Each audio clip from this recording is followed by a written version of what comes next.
Chapter 4. Rescue from the River.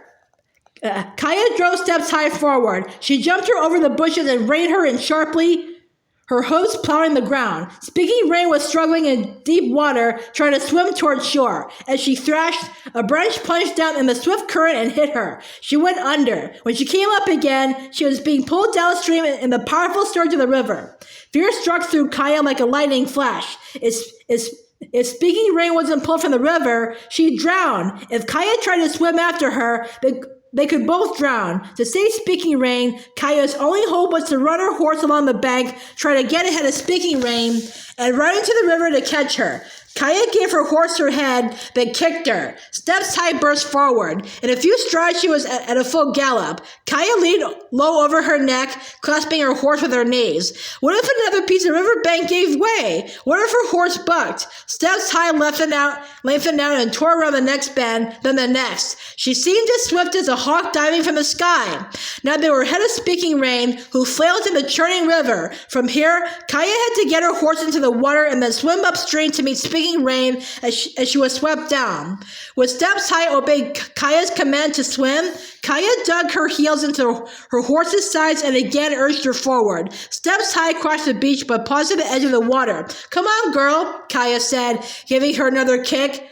Then Kaya felt Steps High become one with her again. The horse moved out into the icy current until she was swimming. Kaya angled her horse upstream. She held tightly to Steps High's mane to keep her balance against the swirling currents. She had to catch Speaking Rain as soon as she came within reach, or else Speaking Rain would be swept under the horse's sharp hooves. In another moment, Speaking Rain was upon her. Kaya reached and grasped, caught her arm. She had her. She pulled and dragged Speaking Rain over her horse's withers. Holding Speaking Rain tightly, Kaya turned her horse downstream. She felt Steps High gather herself. The horse's strokes evened out as she calmed, but Speaking Rain was limp against Kaya. Was she breathing? Kaya headed Steps High toward shore. In a few more strokes, her horse's hooves touched bottom. Steps High's head came up, and she climbed onto the sandy beach. She shook her head and pranced a step or two, as if she knew she'd done something to be proud of. Kaya slid off her horse and caught Speaking Rain as her sisters slipped down into her arms. Speaking Rain lifted her head, moaned, and began to cough on water. "You're safe, Speaking Rain," Kaya said against her drenched head. "You're safe."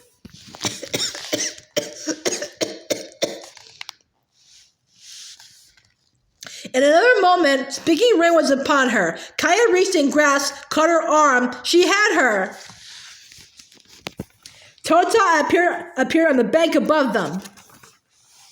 He was followed by the other fishermen and by Foxtail. Tota leaped down onto the sand. He took Speaking Rain into his arms, bent her forward, and slapped her back with his cupped hand to force more water from her. Kaya's teeth were chattering. "Speaking Rain, can you get your breath?" she asked. Speaking Rain gasped.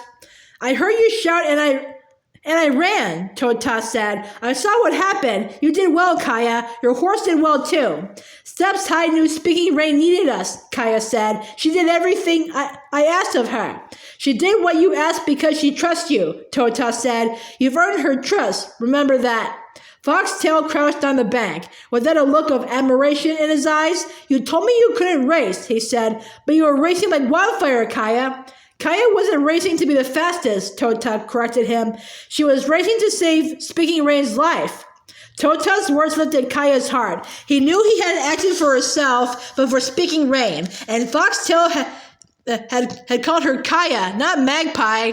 Kaya closed her eyes, pressed her face against Steps High's warm, wet neck, and felt a powerful pulse beating there. "Katsi yow yow, my horse," she whispered gratefully.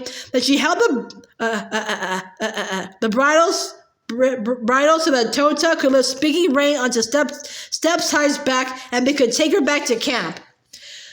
The horses needed fresh grass before they could begin their journey higher into the mountains. Kaya rode with Raven, Foxtail, and some older boys and girls to herd the horses to the new pasture. As Kaya rode, she gazed up at a tall peak. She knew the story of how the mountain came to be. An old chief had a vision. His vision told him that men with pale faces would come to steal the shining rocks scattered here. To protect their shining rocks, the people gathered them into a pile and built the mountain over them to hide them.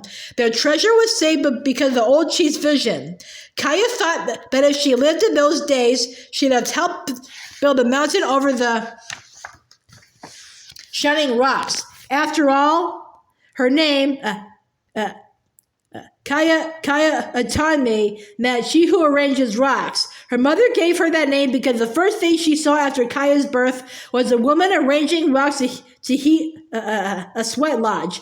Will one of us be given a vision someday? Kaya wondered. Will I? She knew that one day soon, like all the other boys and girls, she would go on her vision quest. Will I be ready when that time comes? She thought. When she went into the mountains on her quest, Kaya would seek her Waiakin. If her Waiakin came to her, she could also receive special powers. Would the hawk give her the ability to see far? Would the Kenyan wren give her the power to defend her family the way the wren drives off rattlesnakes? What creature will my Waiakin be? Kaya wondered. She hoped it would give her powers and a vision to help Nimipu like the old chief in the story. Foxtail rode past, his big roan kicking up a cloud of dust. Foxtail's too much of a rascal to become a leader of her people, Kaya thought, but maybe the old chief, whose vision saved the shining mountain, had once been a bothersome boy like Foxtail. Kaya reminded herself to think of the work of the day and to do her job well. A frisky young stallion bolted out of the herd and passed behind Kaya and her horse. Immediately, she swung Steps High around, dug in her heels, and galloped after the runaway. Steps High knew her job too. In a burst of speed, she caught up to the frisky horse and drove him back into the herd again. Tots, Kaya said, and petted Steps High's shoulder. Tots, my beautiful horse.